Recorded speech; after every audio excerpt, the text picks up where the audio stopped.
So everyone loves Christmas, right? Trust me. It's not so great when your boss fires you in November. How was I supposed to buy presents now? Still, I tried to see the positives. I hated that boring, underpaid, overworked job anyway. My ex-boss Adrian was the worst. He's a crazy perfectionist who always gave me ridiculous deadlines, complained about every tiniest mistake, and flipped out if things didn't go his way. No wonder he was still single at 32. Who could ever stand him? I wouldn't miss him, or my tragic ass-kissing coworkers. Anyways, on the bright side, I'd get to spend the entire holiday season with my family and my boyfriend Matt in peace, without being bothered by any annoying work emails. I, in fact, have invited Matt over for Thanksgiving dinner with my parents and plan to spend this cozy weekend with my loved ones. Then, the day before Thanksgiving, I packed up my car and was about to go and pick Matt up when my phone beeped. Sonia, I don't think Thanksgiving is a good idea. I just think we need some time apart. Hope you have a great time. See you around, X. What? Had he just broken up with me over text message? I immediately rang him up, but he'd turned his phone off. Just great. Here I was stuck at home for the entire Thanksgiving and Christmas period, being a jobless, boyfriendless loser. To make it worse, even my little sister Gina had a boyfriend who adored her. This is so unfair. One night, my parents were out to buy a Christmas tree, and Gina had her boyfriend over to help put up Christmas lights and decorations. Well, needless to say, love was in the air, and that festive vibe didn't help at all with my misery. So I refused to join them and curled up in my room. Feeling so lonely and miserable, I downloaded Tinder. I usually wasn't one for dating apps, but I was feeling so low, I would have happily spoken to anyone. I didn't feel like being me. I was sick of being me, so I used the fake name Crystal and just put some artsy scenery pictures up. I could be whoever I wanted to be. And you know what? It seemed to be working, as a few guys wanted to talk to me. Okay, most of them were also bored, or only after one thing, but then there's this guy called Carl that caught my attention. Like me, he had no pictures of himself, but instead, he had images of song lyrics and movie quotes, including the quote, "The more you know who you are and what you want, the less you let things upset you." I love the movie Lost in Translation, so I sent him a message telling him he had good taste in films, and he messaged me back complimenting the scenery photos I took. After that, we started chatting days and nights. We talked about everything, from the dumb to the meaningful. He actually helped me out a lot and made the Christmas period bearable for me. It was all going great, until Christmas Eve. He sent me a message to wish me a Merry Christmas, along with, "Let's meet up for a drink." Oh no. Even though the app said he was only a few miles away, I wasn't ready for meetups. I actually was nervous upon reading his text. My heart was pounding, and I found myself worrying about what he would think of me when we met. What if he didn't look like what I imagined? What if he'd be disappointed when he saw me? What does that even matter, though? Unless I developed feelings for him. I don't even know anymore. But it's certain that I couldn't face him just yet. I politely refused his invitation. He was cool about it. Then we still continued to talk like normal. I survived Christmas, and then for New Year's Eve, Gina persuaded me to go to a party with her boyfriend and friends. I wasn't really keen to join, but I guessed I needed to do something to stop this gloominess. As I was walking in, I was so busy brushing off the snow on my shoulder that I bumped into a guy. To my horror, I looked up and saw that it was my old boss, Adrian. Why was he here, in my hometown? He was also shocked, but managed to smile at me. But I just gave him a glare, rolled my eyes, flipped back my hair, then strode off. What a mood killer! I grabbed a drink and sat in the corner in an attempt to avoid bumping into Adrian again. Gina found me and tried dragging me onto the dance floor, but I refused. Then she winked at me and in a tipsy voice said, "You need a man to dance with. I'll be right back." 5 minutes later, she excitedly waved at me and shouted over, "Found one!" I just want to facepalm as I saw her dragging Adrian by the hand over to me. Talk about awkward. But still, I mumbled out a hi, downed a shot for courage, and then chatted to him. Okay, it turns out he was visiting his grandparents who lived around here, and he was actually an okay guy to talk to. After I spent most of the night talking to him, he bought a drink, then said to me, "I have to admit that after the death stare you gave me on entry, I was afraid for my life. But it turns out I've enjoyed chatting with you." "Sorry," I blushed. No, It's okay. I'd be mad with me too if I were you. Letting you go from work was nothing personal. I had to let one person go, and I only chose you because I knew you were wasted there. Thanks, I guess, I laughed. Let's get another shot.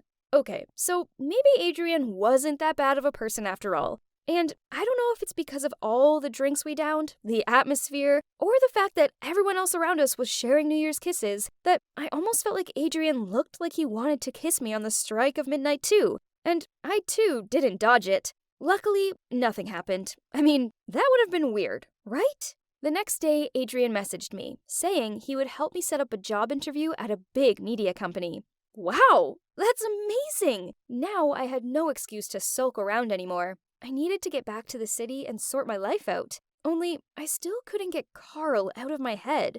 I guessed these feelings were real. To clear up my mind, I decided to confess to him online. But then he messaged me back saying, I think you're great, and I love talking to you, but I have a crush on my coworker. I'm sorry, but I'd like to stay friends. Ouch! Rejection hurt! Back in the city, I felt lonelier than ever. Yes, I'd got the new job and it was going well, but I was sick of seeing loved-up couples everywhere. To make it worse, Gina came to stay with me for a while, and she's always on the phone, giggling and FaceTiming her boyfriend. Now I couldn't even escape lovebirds in my own apartment. Feeling down, I messaged Carl again, just casually asked him to meet up later this weekend when I would be back home again for my mom's birthday. Well, to be honest, I just couldn't give him up just yet. Maybe he would change his mind when we met, or I would be able to get over him once we meet. But he made up some excuse to reject me again. That was it, I told myself. It's official over now. Depressed, I called Adrian up for a drink. He arrived looking kinda cute, but the sting of rejection was still on my mind. I confided to Adrian, and I asked him if he thought Carl was a fool for turning me down. Adrian slammed his drink onto the table and turned to me and said, You're the fool. Why are you stupidly chasing after some guy online? He might not even be real. He might be some 60-year-old pervert. Why won't you just open your eyes and look in front of you? Then he stood up, locked me in his arms, and tried to kiss me. What? I was so mad I pulled myself away from him and slapped him straight across the face before I stomped off. He was meant to be my friend, not some guy after just one thing. I was so hurt, I cried while texting Carl about what just happened, but he didn't reply. The next day, I woke up with a pounding head and puffy eyes. I checked my phone. Adrian had called me, but nothing from Carl. He must have been too busy with his coworker, huh? Suddenly, I heard the door knock. My sister answered it and told me it was Adrian. I reluctantly went out to see him. I guess I needed to at least hear him out. He was standing there looking sheepish as he said, I'm so sorry about last night, Sonia. I was slightly drunk, and I guess I've read the signals wrong. For what it's worth, I think that Carl guy is a fool for letting you go. You're amazing. I wasn't in the mood to talk to him, so said it was fine, then told him to leave. I closed the door and threw myself on the sofa. Then about 10 minutes later, there was someone at the door again. I answered it, and there was Adrian, but this time he changed his outfit. Confused, I grumbled, What else do you want? Then he politely greeted me. Hello, Crystal. Let me introduce myself. I'm Carl. We've been talking for months. I guess, if you think about it, the more you know who you are and what you want, the less you let things upset you. I stared at him open-mouthed. He just quoted Lost in Translation, and he'd called me Crystal. Then reality struck me. OMG! All this time, and Adrian was Carl? I dragged him inside. We sat down on the sofa and talked everything out. It's so unreal. Turns out the guy I've been chasing after is literally right in front of me. How ironic! I was so happy I hugged him and broke down crying, apologizing. Right then, my sister walked out from the kitchen, took one look at us, and laughed out, Well, well, well. Isn't this the awful boss who fired you? But most importantly, isn't he the guy I brought to you at the New Year's Eve party? You two owe me big time. We all burst out laughing. So, yeah, after a horrid holiday season, now I finally could start a promising new year with a great job and a pretty awesome new boyfriend.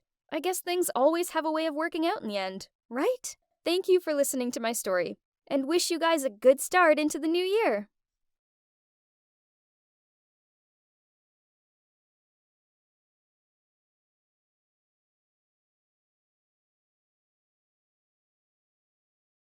Hi everyone, I'm Amanda, and I'm 17 years old. This is a story about how I fell in love with my adoptive dad and the crazy things I discovered because of it. I need to be honest, as I've not had the easiest life, so when I fell in love with him, I probably wasn't thinking straight. My childhood was tough, as it was just me and my mom, and we lived in a slum in the city. My mom was pretty irritable, and she always took it out on me when she'd had too much to drink. I got used to it quickly, and hardly even cried when she did this. I just thought it was normal to be treated like this. But when I was 7, my mom got arrested for fraud and drug use, and she got sentenced to 10 years in prison. I'll never forget the moment the police broke our door down and took my mom away. It was late at night, and I just screamed and cried. All I had was my mom. Without her, I was nobody. Even though she hurt me when she was drunk, she was still my mom, and I loved her so much, and she loved me too. After she was taken away, and the police said I wouldn't see her for a while, social services placed me in an orphanage. Life there was even worse than in the slum with my mom, but I told myself it was only 10 years, and that as soon as my mom was released from prison, she'd come get me, and that by then, she'd have changed and wouldn't hit me anymore. But that's not what happened.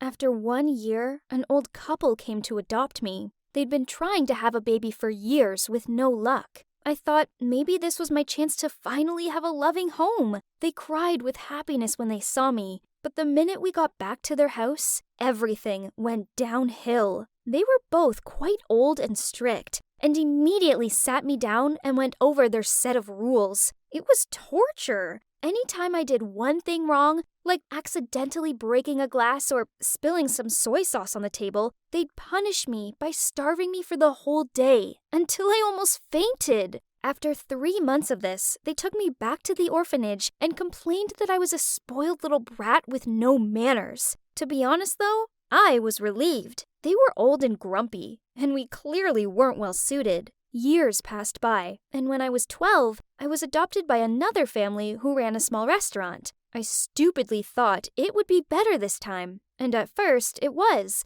But pretty soon, they started making me help out in the restaurant, doing all their chores and even the housework at home. I very quickly realized they'd basically just adopted me so I could be their maid. But there was one nice thing about this family, their son. His name was Jose, and he was 2 years older than me. Unlike his parents, he was actually super kind. He would often steal food from me from the kitchen and even helped me finish the chores. But one time, his mom saw Jose helping me and thought I'd forced him into it. She was so angry at me, she took me straight back to the orphanage. I couldn't believe it. After 4 years, they just sent me back. After those 2 disastrous attempts at being adopted, I thought I'd never find a family who actually wanted me. I pretty much gave up all hope and resigned myself to the fact that I just have to endure the orphanage life until my mom got let out of prison. But then, one day, a man named James came to the orphanage to volunteer, and that's when my life changed. He looked quite young, around 40 or so, and he had a kind smile. Often, I'd catch him looking at me, and it made me feel quite shy. No one had ever paid me attention like this before, not even my mom. Then one day, the women who worked at the orphanage took me aside and told me that James wanted to adopt me.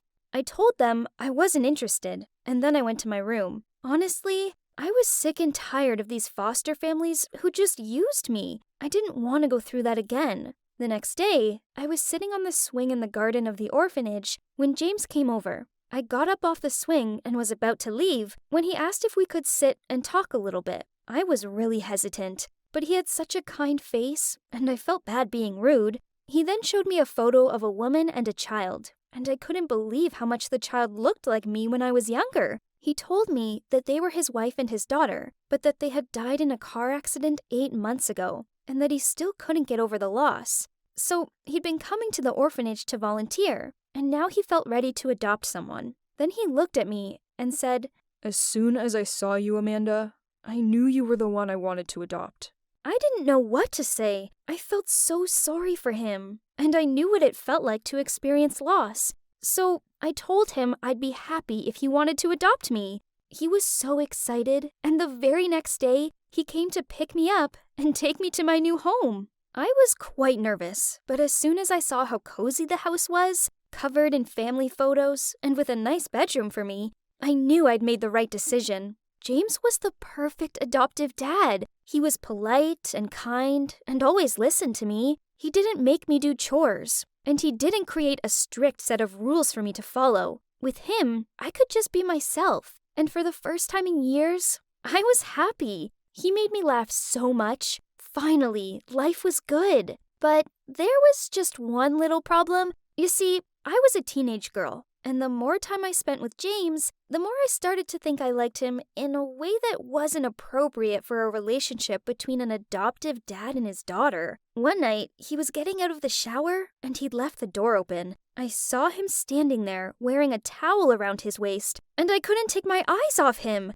I knew it was wrong to be looking, but I just couldn't stop. Then one day, he was doing some gardening, and he hurt his back. I offered to give him a massage, and he was so grateful. As I rubbed his back with oil, he said to me, "Oh, Amanda, your hands are so soft. I haven't felt so comfortable in a long time."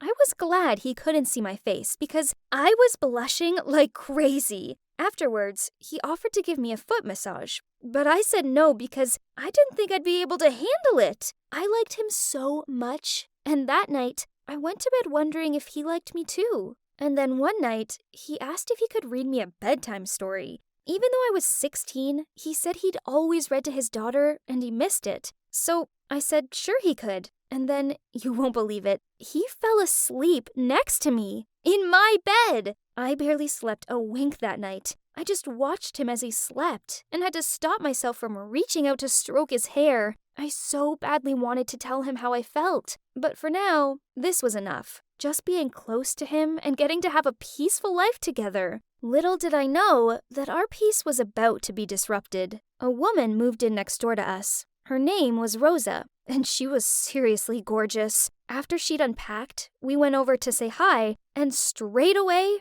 I regretted it. She immediately started flirting with James, even reaching out and stroking his arm as she said, "Oh my, look at those muscles. I'll need your help setting up my kitchen, if you don't mind." James just laughed and said he'd be happy to help. As we walked away, I looked back and saw Rosa checking out James, and I knew she was going to be trouble. And sure enough, after that first meeting, she kept popping up. The next day, she asked James to help her fix a light bulb, and then a few days later, she came over with a plate of muffins to thank him. She never really spoke to me. She only had eyes for James, and I didn't like it one bit. Was she trying to steal him from me?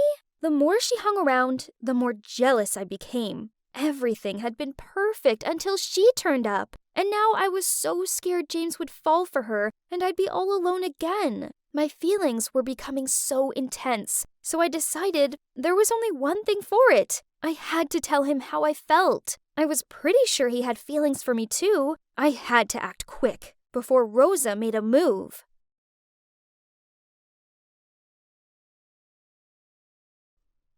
I was born into a pretty poor family, so money was always on my mind. As I grew up, all I wanted was to have money, and I couldn't wait until I was old enough to start making some of my own. I especially couldn't stand the way people took advantage of others just to get some quick cash. And yet, it wasn't long before I almost became like one of those gold diggers that I hated so much. I'm Jolie, and I'm 20 years old.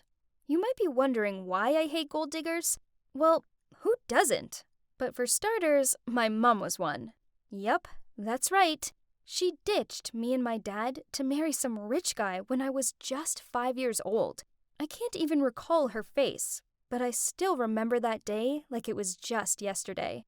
I was screaming and crying and begging her not to leave, but she didn't even look back. Ever since, it's just been me and my dad. Obviously, my dad worked really hard to make enough money to raise me alone, but we were still poor. He worked on construction sites, and the hours were long, so it wasn't long before his health started to go downhill. A lot of his money went towards medical bills, and so we made do with whatever was left. This made me hate my mom so much. She was the most selfish person in the world to me. Dad still encouraged me to focus on my education, though, so I ended up going to college to further study Chinese, which I've always been fond for. But after 1 year, we couldn't afford it anymore, so I decided to quit and find a job to help my dad out. At first, I worked as a waitress, but I was pretty smart, and my Chinese was good. So eventually, I got another job as an interpreter in a big company, where I met John. He was the CEO, and also the person who would change my entire life. So there I was working 2 jobs, and even though I was exhausted, I was happy. I was making enough money to look after my dad, and also had enough left to buy gifts for my boyfriend. Yep, that's right. I had a boyfriend called Scott, and we'd been dating for 2 years. I felt like the luckiest girl in the world, because he was drop-dead gorgeous. I loved buying him stuff, because it made him so happy. Finally, my life was turning around for the better. But then everything changed in the blink of an eye. I caught Scott cheating on me with some woman the same age as his mom. I couldn't believe it. He used his good looks to date older women, just so he could get their money. He was as bad as my mom. Nothing but a gold digger. Though, little did I know, I was about to follow in their footsteps. It all started the day I caught him cheating. I was so upset and miserable. I'd bumped into them in the mall where I'd seen them holding hands and kissing, and all I wanted was to get as far away as possible from there. I ran out onto the street, and then I just collapsed onto the sidewalk and started crying my eyes out. Suddenly, I heard someone say, "Jolie, what are you doing here?" I looked up, and John, the CEO, was standing there. I tried to stop the tears, but I couldn't. I couldn't even speak. He helped me up and told me to get in the car and go somewhere so I could calm myself down. Then we ended up in a bar, and I drank a lot. I couldn't stop myself from telling him about what Scott had done. John comforted me, and then, the next moment, I woke up and John was lying next to me. I was about to freak out, but John looked at me and smiled and said that if I hung out with him from time to time, like this, then he'd subsidize everything for me so that I could go back to college and pay my tuition. I was shocked. He said it had to be our secret so that his wife didn't find out. I was about to say no way, but the thought of being able to finish my studies and graduate made me consider it again. And after all, John was being so sweet, and me and my dad could really use that extra money. So the next moment, I found myself nodding my head, and the rest was history. I had officially become John's secret lover, aka a gold digger. And let me tell you, my life got so much easier. I went back to college and had more time to enjoy life. But at the same time, I couldn't shake off the guilt, especially when I thought about John's wife. I'd never met her before, but I knew from working at John's company that her name was Doris, and that she was the perfect wife. I even found out that they didn't have kids because Doris was infertile after some accident. This made me feel so bad. How had I let myself become a mistress like this? It wasn't right. But still, I couldn't just end things with John. You see, I'd actually started to fall in love with him. Yes, you can say I was a gold digger, but I also had real feelings for him. And so did he. He took care of me, and I was happy with him. It was only natural that I'd start loving him. And so, even though I knew what we were doing was wrong, I couldn't stop it. Then one day, I was walking to the bus stop when a random man approached me and said that Doris wanted to meet me. Oh my God, Doris knew about me? I felt so sick suddenly. He said she wanted to meet me right away, and so I followed him to a nearby cafe where she was waiting. As soon as I saw her, my jaw dropped. I knew her. It was the woman Scott had cheated on me with. No way! I couldn't believe my eyes. When she saw me, she looked shocked. But then she said, "Well, well, well. Looks like we're destined to meet. Okay, I'll get straight to the point. You need to back away from my husband." What? Clearly, Doris wasn't the perfect wife everyone made her out to be. I said to her, "You do know you're no better than me, right? I wonder what John would say if he knew you were having an affair too." She was furious. She started shouting at me, saying John would never leave her, and that she would not let me steal him away, especially his money, and that it all belonged to her. Then she stormed off. Surprise, surprise, she was just with John for his money. She was even worse than me. At least I loved him. After that meeting, the war between Doris and I officially began. She started to rub in my face that she was his wife, and I wasn't. Every day, she'd turn up at the office with his lunch and kiss him in front of me. Honestly, it made me sick. No, really, like literally sick. But no luck for her, the universe works in funny ways. And guess what? I was pregnant. And this was one thing I could give John that Doris couldn't. I was so happy. I called John right away. He was over the moon and promised to take care of me and the kid. He started spending more time with me after that. But one day when we were together, Doris called and said she was sick. I couldn't stand her interrupting our special time like this, so I pretended to have stomach pains, and he immediately drove me to the hospital and asked their maid to go take care of Doris. Ha! I'd won this time. But then something shocking happened. Doris appeared in front of my house. When would she give up? I walked towards her and asked, "What else do you want now?" She was about to say something, but suddenly, my dad came out from the house and said, "Jolie, what are you doing?" So both me and Doris turned back and, well, that's when things got crazier. "Doris?" My dad shouted in surprise. He looked like he'd seen a ghost. Then Doris said, "Thomas?" How did they know each other? Well, the next thing, my dad was screaming, "Get away from her! She's not your daughter anymore!" I froze. Doris was my mom? Before I could even say anything, she ran to her car and drove off. I didn't even want to see my dad. I just wanted to be alone. That night, I lay awake all night thinking about it all. I'd been competing with my mom? This was so wrong. What was I going to do? I loved John, and I wanted to have his baby so badly, but he was my mom's husband. And then, all those old feelings of abandonment came flooding back. My mom had left us, and now she was hurting John. She just took advantage of our love and only cared about money. She didn't care about any of us. Why could she be so selfish? I couldn't stop crying. Everything was such a mess. Eventually, I fell asleep, and when I woke up, I knew what I had to do. Even though she was my mom, she needed to learn a lesson once and for all. I called John and asked if we could meet at our favorite cafe. I was so nervous, but I told him everything. How she'd cheated on him, and then how she was my mom. I even showed him some photos of her with Scott that I'd taken outside Scott's house. John was so shocked. He just stared at me, not saying anything. He looked completely heartbroken, and I wanted to hug and comfort him, but I knew I couldn't do that anymore. In the end, John divorced Doris and kicked her out of the house, leaving her with nothing.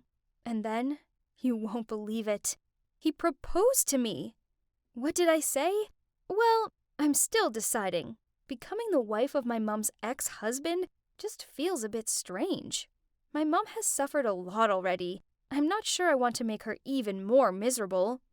But let's see. All I know is that I'm going to give birth soon and raise this baby in the best way I can.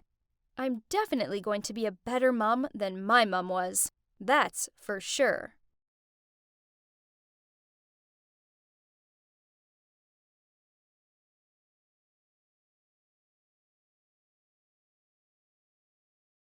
Sometimes in life, we have a chance encounter with someone who ends up changing our life. This is exactly what happened to me, and it was totally unexpected. You see, I was pretty lonely at the time. I'm Amelia, by the way, and I'm 20 years old. I was living all on my own in a tiny house in Portland. It was my mom's house, but she sadly passed away from cancer 2 years ago. I'm not going to say that life was easy for me, because it wasn't. All I wanted was to become a comic book artist. I love art so much, but the only way I could make this dream a reality was to make money. Ever since graduating from high school, I'd been working as a waitress to make ends meet, and also to save up enough cash to enroll in art college. Honestly, this job got me through the hardest time in my life. The days, weeks, and months after my mom passed away were so painful, and the restaurant kept me busy, so I barely had time to sit with all my feelings. Moreover, little did I know how much this waitressing job would change my life forever. It all started with an incident in the restaurant. I'll never forget that day. I was carrying a tray of food when I accidentally spilled some water onto the shoes of some fancy girl. Oh my god, she went crazy. She started screaming at me, and even though I frantically apologized right away, she still asked to speak to my manager. I leapt down and tried to clean the water off her shoes with a cloth, and that's when I heard a voice. Hey, stop! What do you think you're doing? I looked up and saw the boy she was with staring at me. He looked disgusted at me, and then said to the girl, Babe, let's bounce before that waitress ruins your shoes even more with her filthy hands. Come on, let's hit the mall. I'll buy you a new pair of shoes. Clearly, he was her boyfriend, and as soon as he mentioned new shoes, her eyes sparkled with joy as she said, Yay, babe! I want a new bag too, though. Could you? And her boyfriend just laughed and said, Anything you want, my princess. They got up to leave and smirked at me as they walked away. I couldn't believe how rude they were, especially the boy. I felt so angry, I wished I could slap him right across that cocky face. But of course, I didn't. There was no way I could risk losing my job, but I knew that if I ever saw his face again, I'd definitely give him a piece of my mind. And, well, believe it or not, I did indeed see him again. The world works in mysterious ways, and I guess we were destined to meet again. A few weeks after that, one evening, I was heading home and passed by the park to feed the stray cats as usual. While I was playing with them, I noticed some guy heading towards me. Suddenly, he grabbed my arms and pulled me towards him. I started shouting at him and trying to push him away, but he was too strong. Then, out of nowhere, someone said, What's going on? I'm trying to sleep over here. Keep it down. A drunk, dirty-looking homeless guy walked towards us, and for a second I was terrified. But then I realized he was helping me. He started shouting at the guy holding on to me, saying, Hey you! Are you deaf or something? Let her go and keep silent. The jerk was getting heated, and the next moment, he punched that homeless guy in the face, and then they started fighting. Then I freaked out and didn't know what to do. I pulled my phone out of my pocket and played a recording of a police siren. I live alone, so I know all the tricks. Well, that did it. The jerk who'd grabbed me suddenly jumped up and sprinted out of the park. The homeless guy who'd helped me was still lying on the ground, so I helped him up. He was black and blue, and there were even some scratches on his face, and as I got closer to him, I realized he looked familiar. OMG! Wasn't he the rude guy from the restaurant? What was he doing looking all dirty like a homeless guy? He had his eyes closed, so I patted his face and said, Hey, wake up! What are you doing out here? He opened his eyes and asked, Do I know you? He stared at me for a while, then eyeing my uniform and smiled. Oh, the little waitress. Guess what? I'm poorer than you now. Then he passed out. I was so annoyed that I'd bumped into him again. I was about to leave him lying there, but then I realized he'd saved me, and I could hardly leave him there with all his injuries. So, yeah, in the end, I decided to take him back to my place to get my first aid kit. I cleaned up his scratches, and then let him crash on my sofa. The next morning, he was super surprised when he woke up. I told him what had happened and that he'd saved my life, so I saved his. Then I said he should probably head home now, but he just stared at me. And that's when he told me his story. He really was homeless. His parents had kicked him out because they'd found out he wasn't their biological son. What on earth? How could any parent do that? It's not like he has tricked them, but it was due to some mix-up at birth. So, wasn't he also a victim? I felt sorry for him, but still, it was none of my business. I had to get to work, so I asked him to leave, but he begged me to let him stay.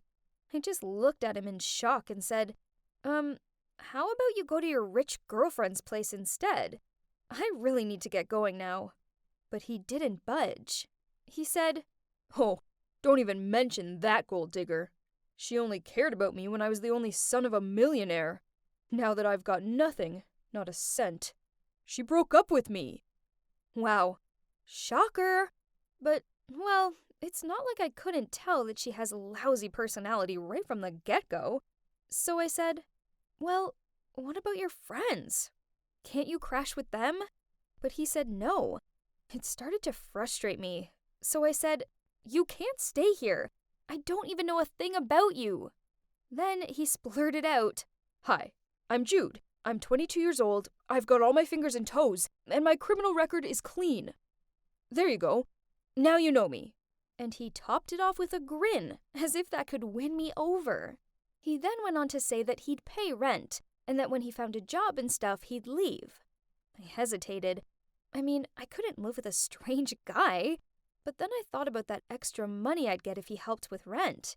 I could really use that money for my college fees. He could see I wasn't sure, so he said, Come on, please. I mean, I did save your life last night.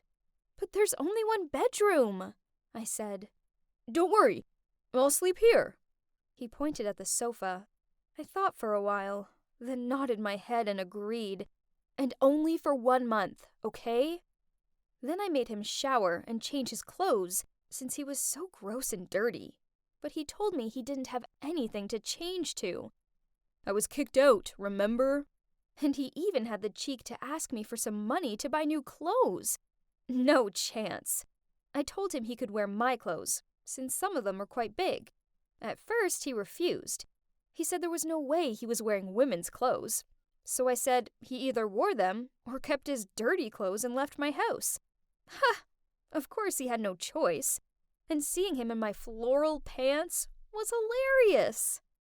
A few days later, though, he still hadn't found a job. Every night I'd come home to find him lying on the sofa in my oversized pajamas. He was so messy and lazy, and after a week, I couldn't bear it. I nagged him.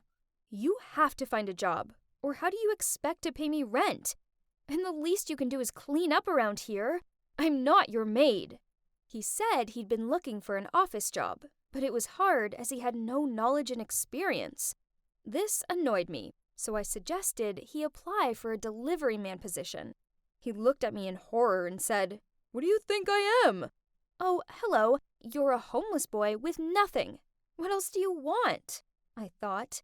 Then I said he could come work with me in the restaurant, but he refused, saying that his friends went there all the time and they'd laugh at him. I was speechless.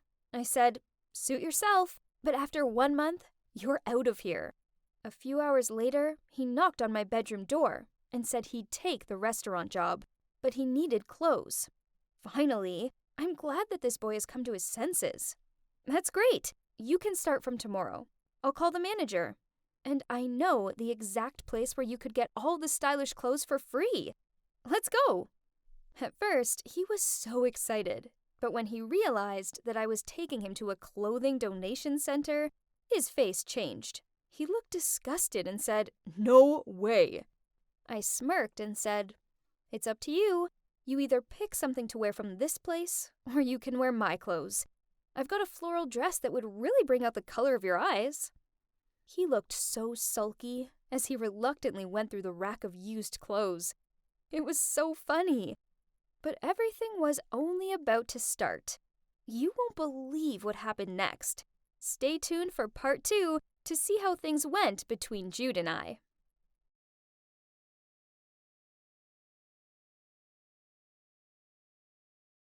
Hi again, it's Amelia here. In the first part of my story, I had a horrible encounter with a rude guy in the restaurant I worked in. I hoped I'd never have to meet that kind of awful person ever again. But life doesn't work like that, does it? And ironically, I bumped into him around a month after that, and he saved my life. Then I ended up paying him back by letting him move in with me as he was homeless. And after a few days, I just had enough of his excuses of not being able to find a job. So I told him he could come work in the restaurant with me. I introduced him to my manager, and because he's quite a bright-looking guy, he immediately got the job. However, it wasn't all plain sailing. I mean, what's with his laziness and clumsiness? He was a walking disaster. He broke so many dishes within his first few shifts only, he'd be lucky if he even got any salary. And that's not all. He shouted at a kid who dropped an ice cream on the floor he'd just cleaned. Obviously, the kid burst out crying, which made Jude even angrier. You can just imagine how much our manager had to apologize to both the kid and his mom. And after that, she was furious with Jude and threatened to fire him, all in his first week. Meanwhile, things at home weren't much better. He didn't lift a finger. The place was such a mess, and one time I asked him to do some laundry while I went out to pick up some groceries. Well, I came home to find the laundry room covered in bubbles. And there he was, standing in the middle of that mess, confusingly pushing all the buttons possible to make it stop. He had basically poured the whole bottle of detergent in there. I couldn't believe it. He was useless, and he kept breaking things. I actually had to keep a list of it all, so that when he got his salary, he could pay me back. He was a nightmare. And yet, even though he was lazy and messy, that didn't stop him spending hours on his hair. I kid you not, I've watched him fix his hair for about 90 minutes once, and I swear, it still looked the same. Not to mention, one time I accidentally walked in on him singing in the bathroom while stroking his hair. All he was wearing was a little towel, and we both got such a fright we screamed, and I ran out of there in embarrassment. I came close to kicking him out so many times. He drove me crazy. Honestly, one night I was working late, so I asked if he could prepare dinner. Just a simple pasta. I mean, how hard could that be, right? Well, it was mission impossible for Jude. He burnt the pasta. Burnt it! How does one burn pasta? There were bowls and pans everywhere. When I started shouting at him, he just laughed and shoved me a dish of burnt noodles and said, "Oh, come on, Amelia. I'm a chef. It's art. Now please, enjoy my signature dish, the smoky charcoal pasta." I could have killed this guy, but lucky for him, his humor has saved him this time. So instead, I decided to teach him how to cook. And fortunately, he was actually a pretty decent chef, and he enjoyed it. One night I came home, and he'd made a Thai green curry. It unexpectedly looked quite nice. Still, I was nervous to try it. But OMG, it was delicious. He proudly told me how the chef at the restaurant had given him the recipe along with some cooking tips. That's great! And even though the kitchen was a total mess, it was a start, so I decided he could cook from then on, and then I'd do the washing up. Pretty soon, his 1 month was up. I told him it was time to move out, but he begged me to let him stay longer, as he'd barely got any salary from the restaurant due to owing so much from all the broken dishes. I wanted to say no, but if I was honest with myself, it had been quite lonely living by myself, and even though he was a total klutz, I kinda enjoyed having some company. Plus, he was a top chef. I pretended to be thinking about it for a sec, and then said, "Okay, fine, but you've got 1 more month. Then you're out." He was super happy, thanking me non-stop while running to the kitchen, saying he'd cook me a special dinner in return. Just like that, we learned to get along better with each other, as we lived and worked together. And, well, time flew, and soon another month had gone by, and yet neither of us even brought it up. So he kept on staying. Then one day, while Jude and I were working, a group of stuck-up girls came in. One of them suddenly said, "Guys, look! Isn't that our Prince Jude? Why is he working here like a loser?" Then they all burst out laughing. This made me angry, and I was about to go over and say something when I realized that the girl who'd spoken was Jude's ex. I knew Jude had heard, and I thought he'd get annoyed, but he just ignored her and kept working. But the girls kept on laughing, and it was seriously annoying. I went over to take their order, but Jude's ex refused to be served by me.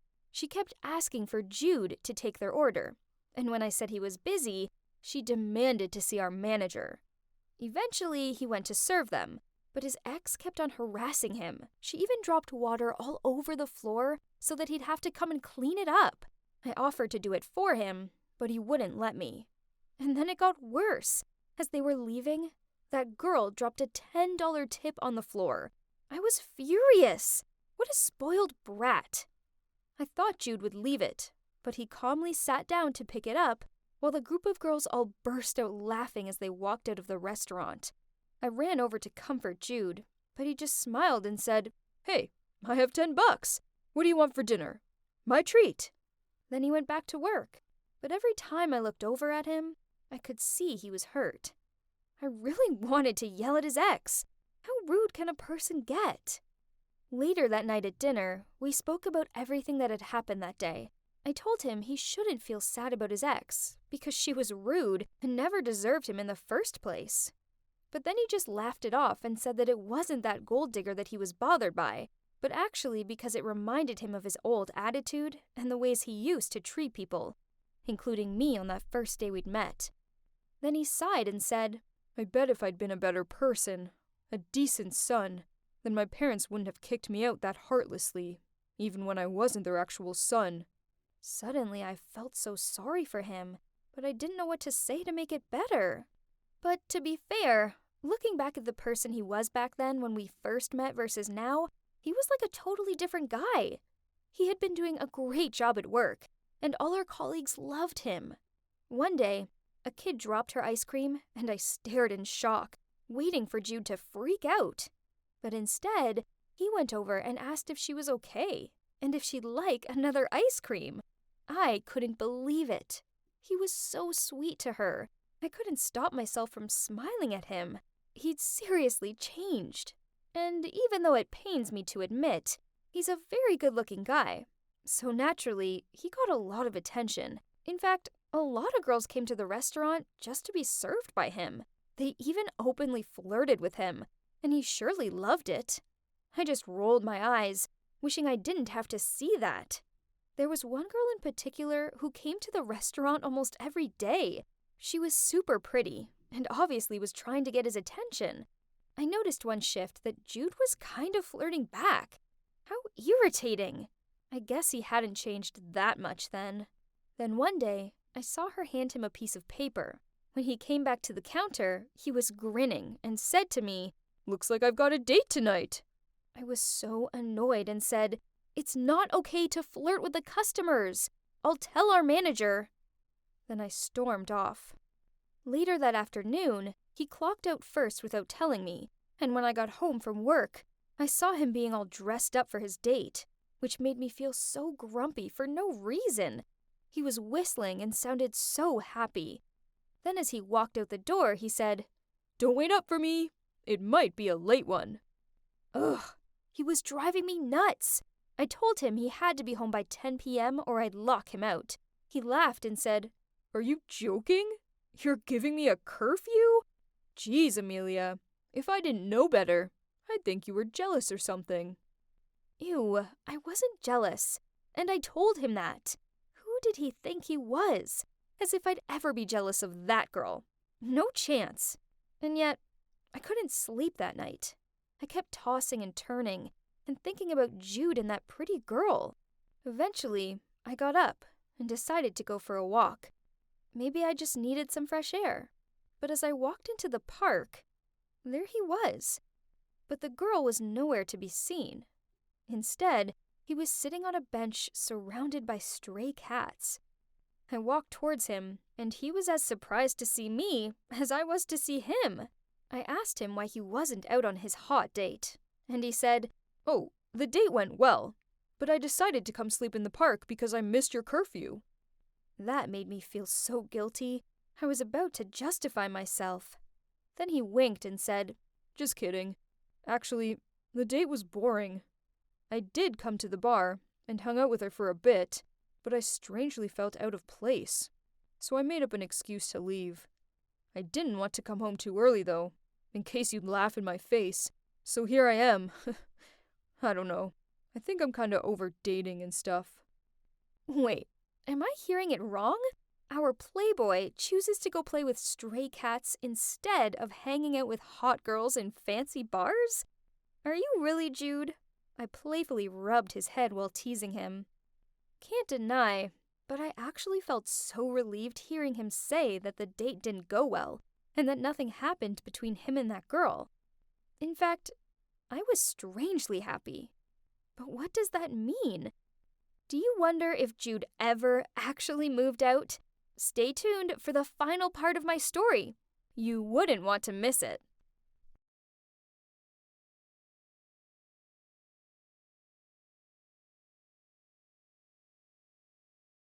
Hi, it's Amelia again.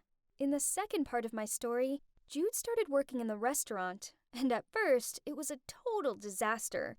He made a mess everywhere he set foot in. He was driving me totally crazy. But then things started to change. Turns out, he was a pretty talented chef that could help me with housework, and at work, he was becoming quite popular. One day, he got a date with a pretty girl, which annoyed me so much. But then I found him in the park playing with stray cats instead of going on that date. Honestly, that made me feel so happy. Has he really changed? To find out, let's see what happened next. At the restaurant, there was a new waiter called Oliver, who was a year younger than me. Our manager asked me to look after him and show him the ropes.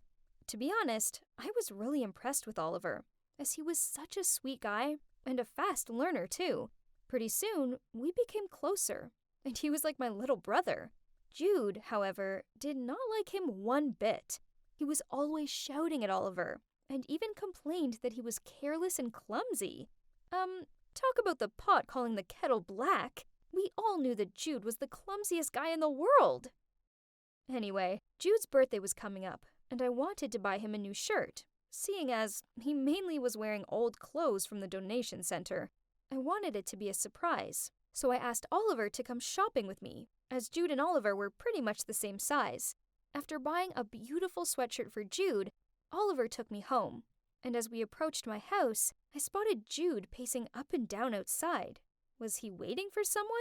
When he saw that it was Oliver who gave me a ride, he looked angry and stormed into the house. I quickly said bye to Oliver and ran in, and I couldn't believe what I was seeing.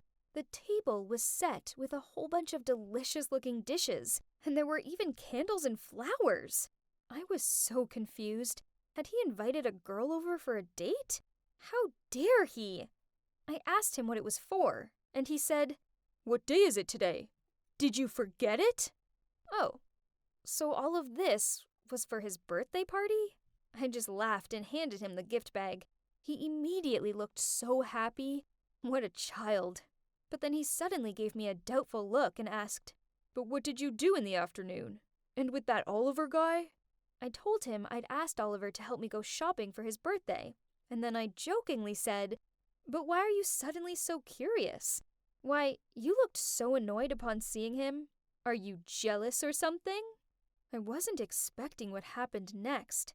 He suddenly blushed and muttered out, "Actually, yes, I like you, Amelia. In fact, I think I'm in love with you." Whoa! What? I totally froze and didn't know what to say, but just kept looking at him and gasped. He could see I was speechless, so he waved his hands in front of me and said, "Hello, Earth to Amelia." Then he continued, "Well, Amelia, do you, have feelings for me too? Actually, never mind. It's not important. I mean, if you don't, then just forget it, and we can go back to being friends." Oh God, I had never seen him so shy before. His face went red as a tomato, and he kept scratching his head shyly. I couldn't help laughing, as, honestly, he looked so cute. So I grabbed his hands, and I couldn't stop the words from pouring out of my mouth. "Jude, honestly, I like you too." My heart was racing as I said that, and I didn't know what else to say. But suddenly he was hugging me tightly, and then the next moment we were kissing. I was over the moon.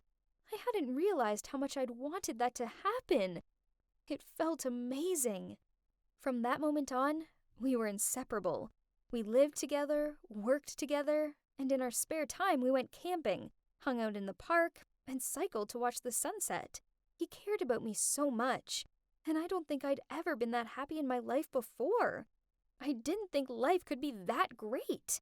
Then, one day, while we were cleaning the house, he suddenly called me. Amelia, look!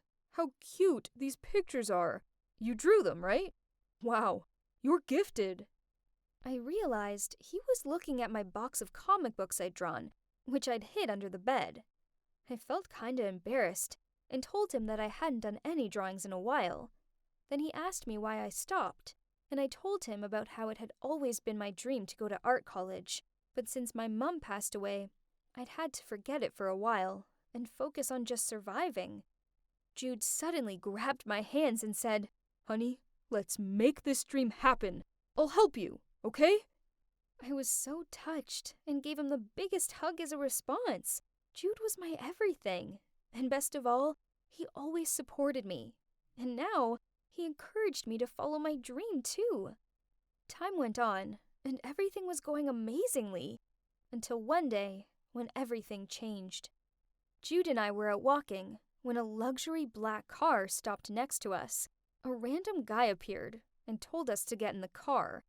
I freaked out and grabbed Jude's arm. What was happening? Were we being kidnapped? There was no way we were getting in the car. But suddenly the guy said, Jude, this is an order from your parents. Jude looked shocked and said, What do they want? They already kicked me out, so why should I come back? They want to show me how happy they are without me or something? But still, Jude climbed in the car, and I had no choice but to follow him. On the way, there were so many questions running through my head, but I just kept quiet. A short while later, we stopped in front of a mansion. This must have been Jude's house. Whoa, I knew he came from a rich family, but not to this extent. Jude held my hand and led me inside, where a couple, probably his parents, was sitting and waiting for us. Jude immediately shouted at them, saying, What do you want? I moved out just like you wanted, so why can't you leave me alone? I had never seen Jude so angry before. It actually scared me. His parents looked calm, though, and they just sat there smiling, and then his mom asked him to calm down and take a seat. The next moment, a maid appeared and brought us some water, but she accidentally spilled some, and she looked mortified. She kept apologizing and wiping it up, but Jude took the tissue and started cleaning it for her. Then he politely said to her that he would come help her make the pot of tea. Jude's parents looked shocked, but somewhat content, and asked Jude to stay as they had something important to tell him. They couldn't stop grinning. It was so weird. Then they told us their news, which shocked me to my core. Jude actually was their biological son. They'd lied to him because he'd had such a bad attitude, and they just wanted to teach him a lesson and force him to grow up a bit. They were sick of doing everything for him, and thought maybe moving out for a while would inspire him to become independent and realize the true value of family and money. What? I couldn't believe what I had heard. They kicked him out to help him grow up? That almost sounded like nonsense, but I guess it had worked, right? He had changed. But how could they come up with such a crazy plan? Of course, Jude wasn't okay with this. In fact, he was furious. What did you say? He screamed. Am I a joke to you or something? His mom tried to calm him down and said, Jude, honey, it was the only way. You were out of control, partying every night and spending all our money. We didn't know what else to do. We've been so worried about you. But son, we're so proud of you. Then his dad continued. We've always been keeping an eye on you, son. We saw you working in that restaurant, and we are just so happy you've turned a corner and found this independence. Then she turned to me and said, "Amelia, right? Thank you so much, dear. You've looked after our son better than we ever could, and you've helped him so much."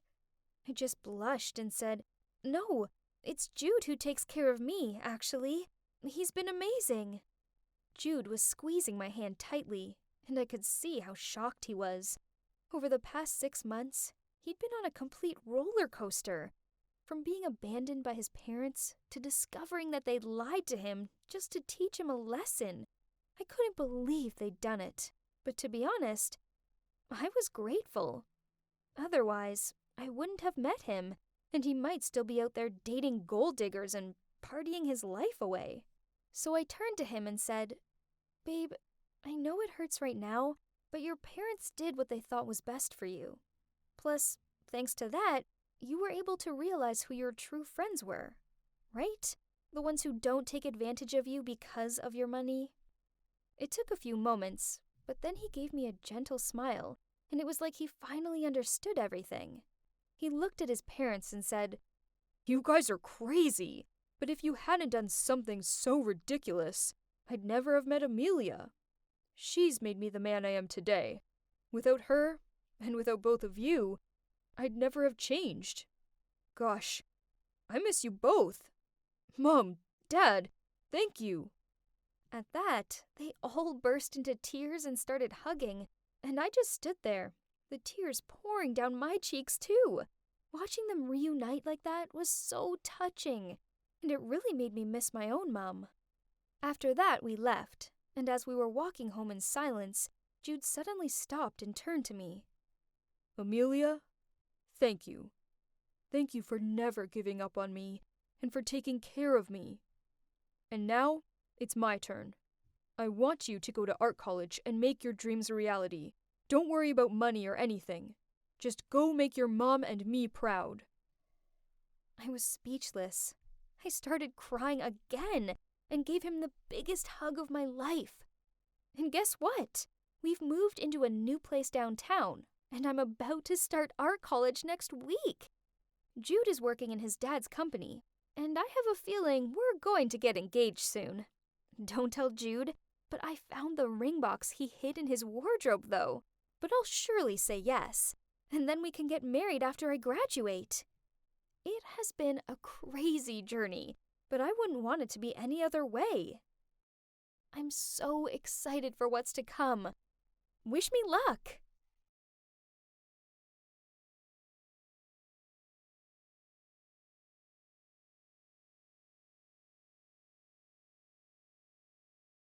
Hi guys, I'm Sam, and boy, do I have a crazy story to tell you. But first, let me ask you this. Have you ever pretended to be gay to get close to a girl? Don't adjust your ears, you heard me right. Crazy, huh? Well, go get yourself some popcorn and stay tuned, as I'm going to tell you all about it. It began with my childhood sweetheart, Jeanette. We were together for 9 years and had been living together for 4 years.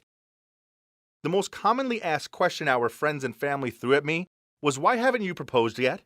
I always made a joke of it and said something like, "All in good time." But the truth was, we were both still so young, and I just didn't feel ready to take that plunge yet. But surely, we will get married eventually. Then one day at work, me and my team got high praise for a big project we'd aced.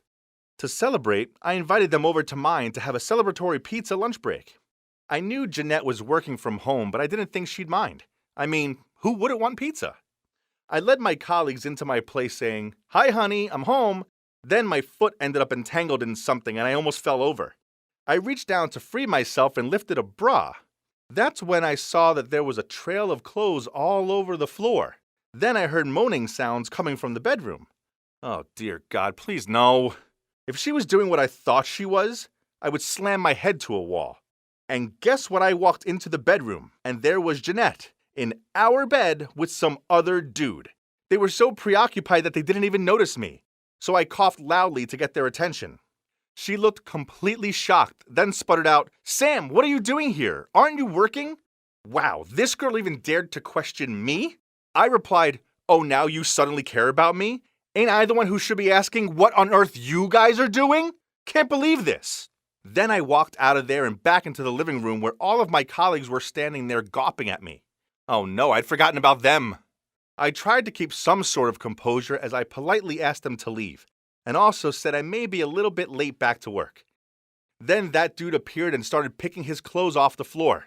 I was so mad I grabbed his pants and one of his sneakers and chucked them in the trash. Ha! Have fun smelling of garbage all day, jerk. After he left, I asked Jeanette why she did it, but she showed no sign of guilt or shame. She just sat there reasoning that she'd been waiting for me to propose for years, but I never had. She wasn't getting any younger, and she felt like she was wasting her life with someone who didn't seem able to fully commit to her. What? This was absurd. Of course I planned on proposing. I mean, maybe in a year or two. She just needed to wait, but no. Instead, she cheated on me with a guy that didn't even come close to me on the looks front. I mean, come on. At least pick someone who looked like Captain America. Then it would be a fair competition. Of course, Jeanette and I broke up after that. Thank God I found out she was a cheater before I actually married her. What a lucky escape. Phew. Okay, who was I trying to kid? The reality is, I was heartbroken. And worse still, everyone at work knew what she'd done.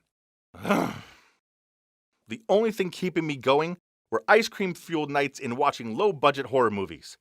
On one such night, some of my guy friends showed up and insisted on taking me out. I didn't want to go anywhere, but my friends didn't take no for an answer. Before long, I was in a bar drinking a beer and listening to my gay friend go on about how amazing his boyfriend was. Thinking about it, maybe he had a point. Girls were bossy, controlling, and always seemed in a hurry to reach life milestones. But guys weren't like that. Suddenly, I had an idea. I was so done with girls, but the truth is, I was lonely. So why didn't I give dating a guy a go? Yeah, I know it sounded crazy, but whatever. Who knows, maybe I was really gay and destined to be with a guy? So, that evening when I got home, I downloaded a dating app and started swiping for my dream man. It wasn't long before I stumbled upon Grant. He was wearing a Stranger Things t-shirt, and he was attractive. Although not as good-looking as me, of course. We started chatting, and a few days later, he asked me out on a date, and I agreed. We went to some fast food restaurant and ate greasy burgers, which Jeanette hated. Then we talked about superhero movies, which Jeanette also hated. It was refreshing being out with someone that didn't count calories or turn their nose up at geeky references. I walked home feeling positive, but as I passed a bubble tea cafe, something fell through the air and soaked me. What the hell, and what was I tasting? It was really sweet. I looked at myself and, was that bubble tea? I couldn't believe it. Somebody had just thrown a cup of bubble tea on my head. I looked around me to find the culprit. That's when I saw some shocked-looking girl running over to me. She was muttering out something about being really sorry and how she was aiming at her boyfriend but missed. By this point, I was in a foul mood. So I said to her, "Girl, your aim is lousy." Then I walked off. Man, all girls do is cause me grief. I was so done with them. So when Grant asked me out on another date, I said yes. We ended up in some cafe so we could have a little chit-chat. Suddenly, Grant reached over and took my hand. Oh my God. What should I do? Should I pull my hand back? But that would be so rude. All I wanted was to quickly get out of this dilemma. So I rambled out something about remembering I had to meet my parents. Then I quickly got out of there. Okay, so I'd had a revelation. I 100% wasn't gay. Thank God we stopped at holding hands. If he tried to kiss me, I might have fainted from the shock. Suddenly, my phone beeped. It was a message from my annoying cousin James with a photo attached. Oh my God, it was me and Grant holding hands! How come I didn't notice that James was in the same cafe as us? His message read, "Give me your Avengers action figure collection or I'm sending this to your parents." What? Didn't he have better things to do than to blackmail me? No way I would give him my precious collection. If I saw him, I would have even given him a smack in the head for this childish move. I ignored his idle threats. That idiot couldn't scare me anyway. I decided I needed a break from dating. Maybe I needed a new hobby, such as reading. Yeah, reading would be a great way to distract myself. So the next day I went to the bookstore when suddenly I saw Jeanette. Oh great, what was she doing here? I freaked out, so I grabbed the nearest book to me and pretended to read it. Phew, she hadn't seen me, had she? Then suddenly I hear her voice saying, "Sam, is that you?" I lowered the book and forced a fake smile and greeted her back. Then she pointed at the book I was holding and said, is that for your niece?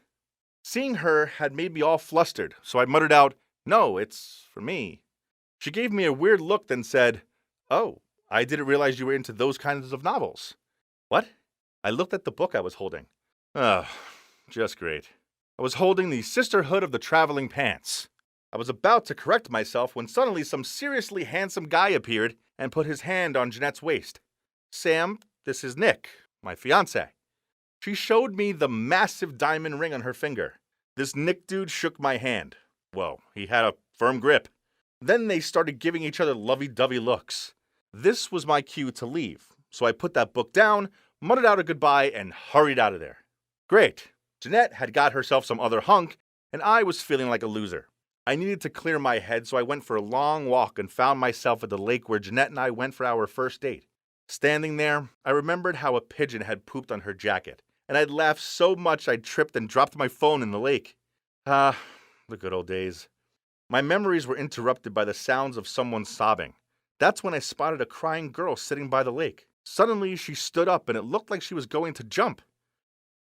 Panic-stricken, I ran over to her and grabbed her arm to stop her. She got so startled that she punched me right in the face. My nose was bleeding and my mouth swelled up like I'd been stung by a swarm of bees. I screamed, "What the heck?" and gave the girl a dirty look. Oh my God, not her again. It was the bubble tea girl. What was it with me and this girl? She's surely bad news. Every time we met, I ended up getting hit. I'm sorry, but my body couldn't handle any of that anymore. And it seemed like she also recognized me, so she immediately apologized and asked if I was okay. I was super mad, so I yelled at her, "No, I'm not okay. And what on earth do you think you're doing? No matter how bad your problems are, you should never do such selfish things. Do you really want to leave this world all behind?" The girl gave me a weird look and said, "Huh? What are you talking about?" Turns out it was all a misunderstanding. She wasn't trying to jump in the lake. She just wanted to throw away the ring her boyfriend had given her. Oops. She told me how she'd caught him cheating on her at her birthday party. With her cousin. Ouch. I thought my ex was the worst. But her ex sounded like the jerkiest jerk ever. We grabbed a drink, not bubble tea, and sat by the lake and chatted for a while. It turns out she's actually all right. I mean, she's pretty cute and funny, and her favorite superhero is Black Widow. I mean, she's a kick-ass choice, and though, no, I think I might have a crush on her. By the time we said our goodbyes, she'd stopped crying and was actually smiling, so that meant she liked me too, right? As I walked home, I realized something. I'd forgotten to get her number. Oh, man, I was so stupid. And even her name was a mystery. I mean, it wasn't like she was actually called Bubble Tea Girl, so I couldn't even look her up. Real good job there, Sammy boy. Aren't you guys curious about if I ever got to know her name? Stay tuned for the next part. The fun is yet to come.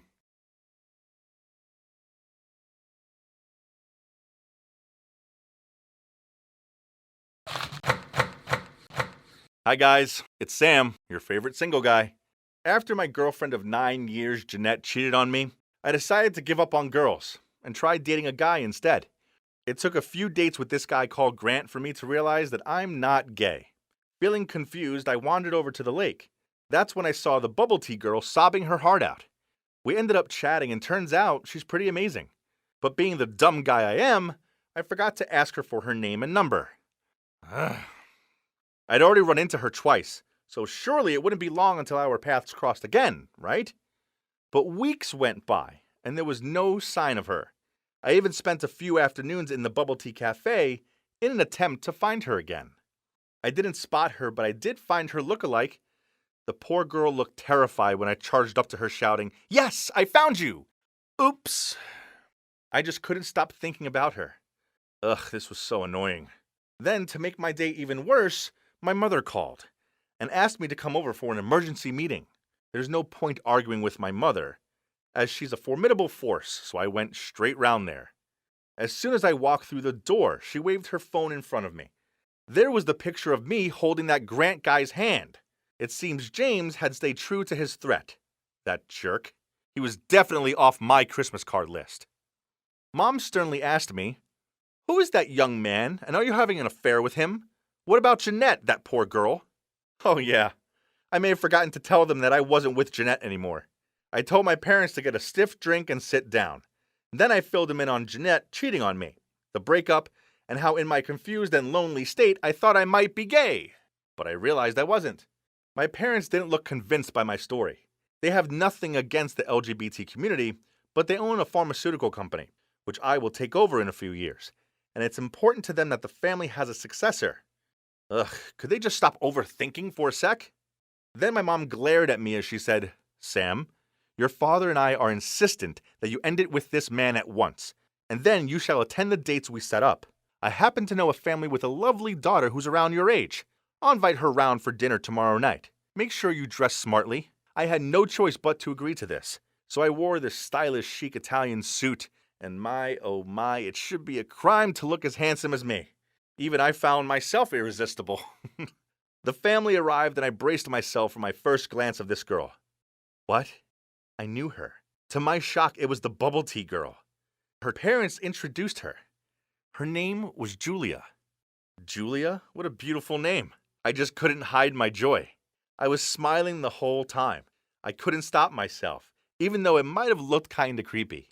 The stars had aligned.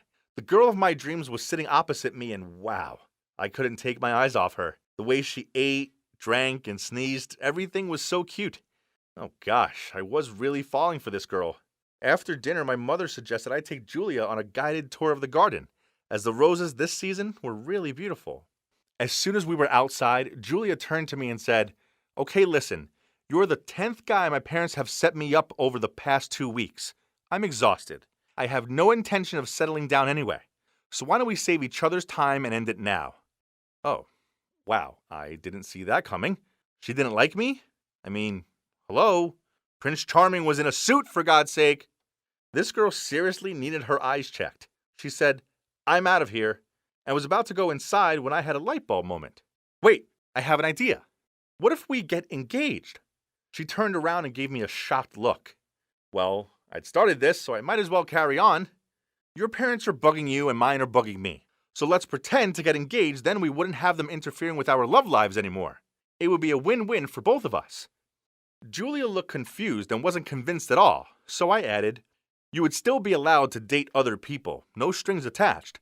It's just that we would probably have to live together to avoid any suspicion. But that's not a big deal. My apartment has plenty of space. So what do you say?" I could tell that Julia was thinking it over, but she looked like she needed a booster, which is why I blurted out, "Oh, and also, FYI, I'm gay. So you don't have to worry about me as you're not my type. It'd be like living with a roommate, albeit an extremely handsome one." Oh, great. How could I win her over when she thought I was gay? Great job, Sam! But then, to my surprise, she agreed to it. Oh my God, I didn't think it would work. I was so happy but needed to calm down and play it cool. So we shook hands to seal the deal. The next day, we met up in a cafe to discuss the terms, and we came up with a set of very important rules. 1. Don't tell another living soul about the contract. 2. No excuses. Important events must be attended together. 3. We can date other people, but they must be kept secret from all friends and family. 4. No one else is allowed to stay over, due to limited space and awkward alert. 5. Wednesday night is taco and movie night. This is non-negotiable. We both signed the contract. Wow, I couldn't believe this was actually happening. I was about to embark on a fake relationship with my dream girl. I mean, what could possibly go wrong? We fake dated for a month, then we invited our families to a posh restaurant and announced that we were engaged. Then she showed them the bargain ring we'd gone halves on and everything. My mom was so delighted she wouldn't stop hugging everyone. After that, we moved in together, and my plan to win over my fiancé's heart was officially in motion. On our first night at my place, which was now our new home, I took out an extra pillow for Julia and changed the blanket to a bigger one, so we could share it. Julia saw me making the bed, so she asked, "Oh, what are you doing? You don't seriously think we're sleeping in the same bed together, right?" I said, "Of course we were. Where else should we sleep?" She laughed and said she was taking the bed and that I could sleep on the couch. Oh, hell no. This was a great chance to get close to her. So I said I had back problems and needed to sleep on the bed. I reminded her again I was gay, so no worries, but she still refused, so she slept on the couch. Ugh, she was so stubborn. How was I meant to sleep knowing that my fiancé was on the couch? So I went to check on her and see if she was still awake. Nope. She was fast asleep. Even with her mouth open, she looked super cute. I laid on the ground next to her, and before I knew it, I'd fallen asleep.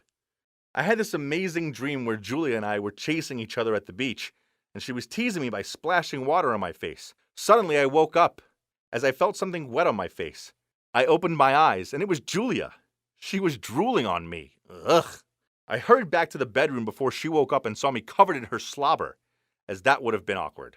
The next morning, I made Julia my specialty breakfast of scrambled eggs, bacon, and sausages. I put real effort into my presentation, so my dishes always look like they came from a Michelin star restaurant. Gordon Ramsay had nothing on my culinary abilities. After breakfast, she went out, so I decided to make a few adjustments. I arranged for the couch to be taken away. Then, later on, I decided to cook her a slap-up dinner. She walked through the door and looked confused when she saw the table was set with a vase of flowers and candles. "What's the occasion?" she asked me. "No reason. I always cook like this," I shrugged. "And where's the couch?" She frowned at me. "Oh, that old thing? It broke. Springs everywhere. It was a danger, really, so I had it taken away. Just stay in my bed until we get a new one." I knew she couldn't refuse now, as there was nowhere else to sleep. But no, she didn't agree.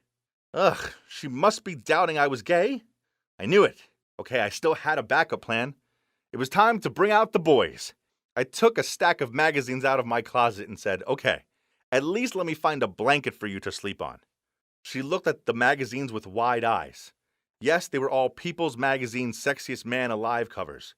Chris Hemsworth, Bradley Cooper, and other irresistible chaps. She was about to pick one up, but I gave her a serious look and said, "Please be careful. They're my prize collection." She was silent for a moment and then said it was okay to sleep in the same bed. Oh my God, success! I knew it was a great idea to borrow those magazines from my friend.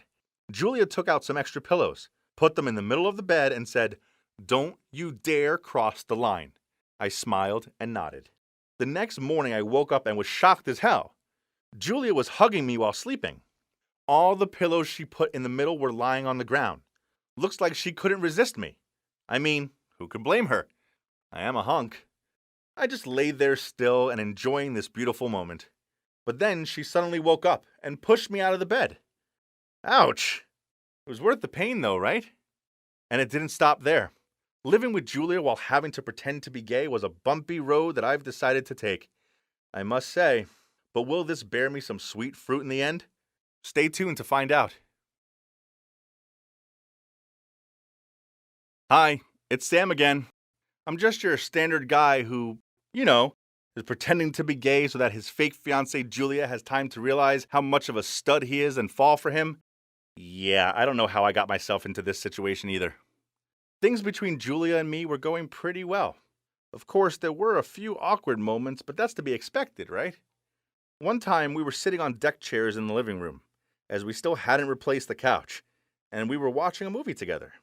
I noticed Julia wafting her hand in front of her and itching at her skin. Then she said, "It's too hot. I'm coming out in sweats." Being the gent I am, I replied, "Do you want me to get you an ice-cold glass of water?" "No," she shook her head. "It's just this stupid bra. I need it off right now. Don't look." Geez, this was way too much for me. I resembled a blushing tomato as I clumsily turned in another direction and looked out the window. But oh man, I can see her reflection in it. She was putting her hand inside her shirt, and after a second, she pulled her bra out. Oh wow. It was like watching a live performance of David Copperfield. On another occasion, I was in town when Julia texted me saying, "Hey bestie, could you please go to the shop for me? I forgot Aunt Flo was visiting today." Her aunt was coming over? Why didn't she mention it before? I tried to keep my cool and just texted back, "Okay, is your aunt staying for dinner?" Julia immediately rang me laughing hysterically. It turns out Aunt Flo means she was having her period. Oh my God, girls and their codes. But most memorable of all was the bathroom incident. Julia was taking a shower, but she didn't lock the door. Of course, I didn't realize she was in there, so I went inside to use the toilet. Right at that moment, Julia started getting out of the shower, saw me, freaked out, screamed, tripped, got caught up in the shower curtain, and fell onto the floor. I wanted to help, but it was kind of an awkward moment for me too, and I didn't know where to look, so I just ran out and closed the door. Regardless of awkward moments like that, I felt so happy being around Julia so much. Each day I found myself falling for her that little bit more. I even found her weird habits attractive, such as how she always slurped when drinking coffee. And she had a serious obsession with post-it notes. She scribbled messages on them and stuck them around the house. I even found one stuck to the milk saying, "Drink me!" I loved her, and I was more determined than ever to conquer her heart. But then one day something horrible happened. She was over an hour late home for dinner, so I texted her asking where she was. She replied, "Sorry, I'm on a date, see you later." Oh no, I had to stop it. So I texted back, "Oh, it's just this idiot here has lost his keys. Where are you? Can I come borrow yours?" She replied with the name of some bar in town. Oh great, dating in bars was the worst. I immediately drove there, and as soon as I saw them, I rushed over and greeted them. When her jerky date asked me if I was Julia's friend, I gave him a big fat smile and replied, "Oh no, I'm her fiancé." The look on his face was priceless. He instantly excused himself and ran off. Julia looked furious and started yelling at me. I told her it was an accident and the words just slipped out, but she didn't look convinced. Unfortunately, this didn't stop her from dating other guys. She turned into the dating queen. She was always scrolling through dating apps and taking new selfies for her profile pictures. Obviously, I wasn't happy about this, but she thought I was gay. So what was I meant to do about it? Then she took it too far. She invited one of these guys over to our place for dinner on our Wednesday taco night. How could she? I couldn't use the fiancé trick anymore, as Julia would kill me. So I had to think up another genius idea to send this jerk packing. She introduced me to him as her gay roommate. So while we were eating the delicious tacos that I had made, I thought up an awesome idea. I started touching this guy's arm and saying things like, "Ooh, you're so muscular. How often do you work out?" Then I turned up the heat and played some footsie under the table with him. He was smiling over at Julia. Poor guy must have thought it was her doing it. And when he bent under the table to pick up his fork, he saw it was my foot. He was so shocked that he hit his head on the table. That was hilarious. He made some excuse after that and left in a hurry. Julia was confused and didn't know what happened. And I just shrugged and said, "I don't know. Maybe he doesn't like tacos." Another success for me. Then, one day, Julia's parents were throwing an anniversary party, and of course, Julia and I had to appear like a loved-up couple. Fine by me. Julia was introducing me to some of her relatives, and I was impressing them with my charm when I noticed her stare off across the room. I followed her gaze and saw a guy hand in hand with a girl walking toward us. Turns out it was her cheater ex and her cousin. Worse still, they told us they were getting married and we were both invited to the wedding. Ugh, poor Julia clung to my arm. I could tell she was trying to hold in how furious she was, but she forced a smile and told them we were looking forward to it. After the party, she told me to go home first, as she had some business to take care of. I had a bad feeling about this, as I knew how upset she was about her ex. I didn't want her to leave by herself, so I followed her. One guess where a heartbroken, angry, miserable girl would go on a Saturday night. Yep, a noisy, sweaty club. Thank God I'd followed her. I stayed close and kept an eye on her. Seeing her ex must have triggered some bad memories because she was drinking a lot. Then 2 guys appeared and started talking to her. A moment later, they started to drag her away. She resisted, but that didn't stop them. So I rushed over, grabbed their shirts, gave them a dirty look, and said with a super deep voice like Thor, "Leave the girl alone." Oh man, they were so scared that they immediately left. Julia looked surprised and relieved to see me. I drove her home, and on the way, I asked her why she was still upset about her idiot ex. She sighed out, "I'm not. I just hate the fact that a jerk like him can marry someone and be happy. He doesn't deserve it, and it's so not fair." When we got out of the car, I put my hand on her shoulder, looked deeply into her eyes, and said, "That loser doesn't belong with a beautiful girl like you. Both him and your cousin are jerks, and they deserve each other." Julia nodded and smiled at me. After that, Julia and I continued our lives as a happily, albeit fake, engaged couple. I tried to take care of her and make her laugh as much as I could. But then Julia started to act weird, like she was avoiding me. She didn't talk to me much anymore and often came home late. Oh my God, wait. Was she dating again? I swear if anyone dared to flirt with my Julia, I wouldn't leave him alone. So I booked the day off work to spy on her. But that day when I woke up, Julia was nowhere to be found. Only one of her beloved post-it notes was lying on her pillow. I read it and oh my God! "Sam, I have feelings for you. but I know you don't feel the same, so guess I shouldn't be around you anymore. The pain is too much. Julia, X. I couldn't believe it. I pressed that note to my chest. Ah, my sweet Julia, she had feelings for me. But she thought I was gay. Why was this so complicated? I tried calling her, but she didn't answer. Days passed, but there was still no sign of her. Then suddenly I remembered. The wedding. It was today. I was sure she would be there, as she wouldn't give them the satisfaction of being a no-show. I quickly put my Italian suit on. Wow, hey there, handsome chap. When I arrived at the wedding, the groom and bride were sharing their first dance. I looked around and saw Julia sitting alone in the corner and watching them dance. I did my best movie hunk walk over to her, held out my hand and asked her, "Madam, may I please have this dance?" Julia looked surprised and was about to say something, but I dragged her over to the dance floor. "Sam, why are you here?" She asked me, but I didn't reply. Then she pushed me away, broke down in tears and said, "Please, just leave me alone. Can't you see that I've suffered enough?" I said to her, "Julia, why don't you see that you're my bubble tea girl? There's no one else like you." I hugged her tight, and then I did what I'd wanted to do since I started talking to her that day at the lake. I leaned in and kissed her. So, guess what happened next? Did she slap me across the face and call me a liar? Well, yes, after I told her everything. Geez, that girl has a slap on her. But then she hugged me and cried with joy. I couldn't imagine a better ending than this. Yeah, I know I did a crazy thing to win over my girl, and I don't recommend pretending to be gay to get close to someone. But you know what they say, falling in love makes you do dumb things. And boy, does Julia own my giant dumb heart.